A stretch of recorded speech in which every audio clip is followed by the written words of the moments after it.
வரும்போது ஐஸ்கிரீம் வாங்கிட்டு வாப்பா. செல்லம் காசு இல்லடா. நான் தரேன்ப்பா. எடுத்துட்டு வாடா செல்லம். என்னப்பா? குடி செல்லம்.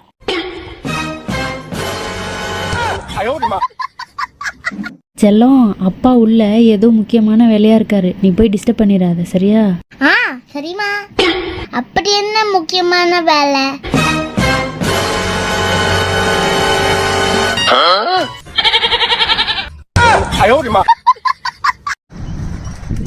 இந்த மாமா கார்கி. என்னடா காரை பார்க் பண்ணிட்டியா?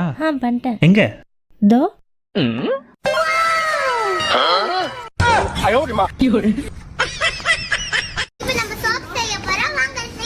ஆமாங்க, ஒரு பேப்பர் கப்பில் ஃபுல்லாக வேக்ஸை ஃபில் பண்ணிக்கிட்டு அது கூட சோப்பு என்ன கலரில் வரணுன்றதுக்கு ஒரு லிக்விடும் அது என்ன வாசத்தில் இருக்கணுன்றதுக்கு ஒரு லிக்விடும் கலக்குறோங்க. மூணுத்தையும் நல்லா கலக்கிட்டு மோல்டில் ஊற்ற வேண்டியதாங்க. ஒரு 10 நிமிஷம் கழிச்சு சுட சுட சோப்பு ரெடியாக இருக்குங்க. பாப்பா கார் ஷேப்லையும் பஸ் ஷேப்லையும் சோப்பு செஞ்சிருந்துச்சிங்க, சூப்பராக இருந்துச்சுங்க.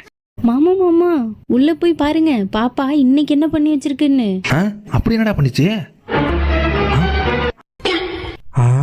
செல்லம், தெர்மோகோல்ல ரோபோட்டு சூப்பரா இருக்குடா செல்லம். ஸ்மைல்லாம் பண்ணுது, கலக்கடா செல்லம். மாமா, நம்ம வீட்டில் தான் இவ்வளோ சேர் இருக்கே, அப்புறம் எதுக்கு புது சேர் வாங்கிட்டு வந்தீங்க?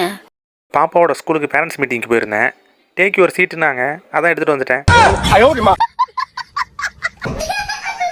விசு விசுன்னு அடிக்கிற காத்துல கையை வீசிக்கிட்டு பாப்பா எங்க வந்திருக்குன்னா ராமேஸ்வரத்துக்கு வந்துட்டு கடல்ல ரைடு போகாம வரலாமா குடுகுடுன்னு ஓடி போய் கடகடன்னு சீட்டை பிடிச்சி கடலை பார்த்தா செம அழகா இருக்குங்க. பாத்துக்கிட்டே இருக்கலாம் போல இருக்கு. மாலை நேரத்துல கடல்ல இருந்துகிட்டு சூரிய அஸ்தமனத்தை பாக்குறது செம அழகா இருந்ததுங்க. பாப்பா சந்தோஷத்துல காதல மாட்டிருக்க ஏர் மப்ஸ டிங்கு டிங்குன்னு ஆட்டிக்கிட்டு ஒரு டான்ஸை போட்டுச்சு பாருங்க, செம கியூட்டா இருந்துச்சுங்க. தைப்பூசம் அன்னைக்கு நம்ம எங்க வந்திருக்கோம்னா நம்ம பாலா அண்ணனோட புது வீடு கிரக பிரவேசத்துக்கு தாங்க வந்திருக்கோம். வாங்க உள்ள போலாம். வீடு சும்மா சூப்பரா அழகா அருமையா இருந்ததுங்க. இவரு தான் பாலா அண்ணனோட சின்ன பையன். பாலா அண்ணன், அவங்க ஒய்ஃப், 2 பசங்க. புது வீடை பார்க்க போன எங்களுக்கே ரொம்ப சந்தோஷமா இருந்துச்சுங்க. புது வீடை கட்டினா அவங்களுக்கு எவ்வளவு சந்தோஷமா இருக்கும். இந்த சந்தோஷம் அவங்களுக்கு எப்படி நினைச்சிருக்கணும்னு கடவுள்கிட்ட வேண்டிக்கிறோங்க. கன்னியாகுமரி போயிட்டு விவேகானந்தர் சிலையை பார்த்துட்டு திரும்பி குற்றாலம் வரும்போது பார்த்தா தலைக்கு மேலே விண்டு மில்லு, சைடில் விண்டு மில்லு, நடு ரோட்டில் விண்டு மில்லுன்னு ஒரே விண்டு மில்லாக இருந்துச்சுங்க. அதை தாண்டி போனால் லெஃப்ட் சைடில் பார்த்தா ஏரி, வாழைத்தோட்டம், ரைட் சைடில் பார்த்தா மலைகள்னு பார்க்கவே கண்ணுக்கு குளிர்ச்சியாக சூப்பராக இருந்துச்சுங்க. கன்னியாகுமரியிலேருந்து குற்றாலம் போகிற ரோட்டுக்கு 2 பக்கமும் மரங்கள் இருக்கிறத பார்க்கறதுக்கே ரொம்ப சந்தோஷமாக இருந்துச்சுங்க. அப்படியே அதை தாண்டி வயல்வெளிகள் எல்லாம் ரசிச்சுக்கிட்டு பாப்பா வந்துச்சு பாருங்க. இப்படி இயற்கையை ரசிச்சுக்கிட்டே பயணம் பண்ணுறது ரொம்ப சந்தோஷமாக இருந்ததுங்க.